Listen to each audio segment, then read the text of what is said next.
Kung yung style ng tukhang sa Maynila is kagaya sa yung formula sa Davao, kagaya nangyari ngayon, dami na rin patay. So, i-assume na the same ang formula ang i-apply. Kasi pareha lang ang pattern. Riding in tandem, ipacking tape, lagyan ng cardboard, the same. Siguro ang wala lang dito sa Maynila is yung libingan. Kami meron doon, yung laot quarry, yung laot. At dito, yung pagkaalam natin, is yung i-cremate. Iyon ang mahirap talagang wala ka na makuha doon. I-flush ka lang sa toilet. Mabuti pa sa Davao, meron pa libingan. Hindi, pabiro yun, pero totoo naman. Totoo yun. Yung sa mga polis is matagal mapil yung napil ko.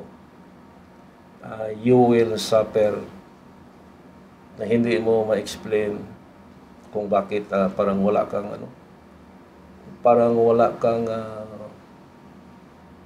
parang nakakulong ang katauhan mo dito sa loob ng konsensya mo. Pag konsensya na, talagang wala. And then ang dyan is mamanahin ng mga angkan mo ang kamalasan sa pagpatay ng tao. Maamanahin talaga yan. Kaya yun ang explain ko sa mga anak ko na mamanahin ninyo pag hindi ko ito ipalabas. Kung dalhin ko ito sa libingan ko, mamanahin ng katapusan ng angkan ninyo. Sabi ng mga anak ko nga, patayin ka, ikulong ka. Sabi ko, mas mabuti nga. At least kahit paano, alam ko na itong buhay ko, kulang itong kabayaran. Malayo ito. Ang sa akin, at least nagawa ko na ang gusto kong magawa na isang public confession. Hindi lang sa simbahan, pati sa buong bansa.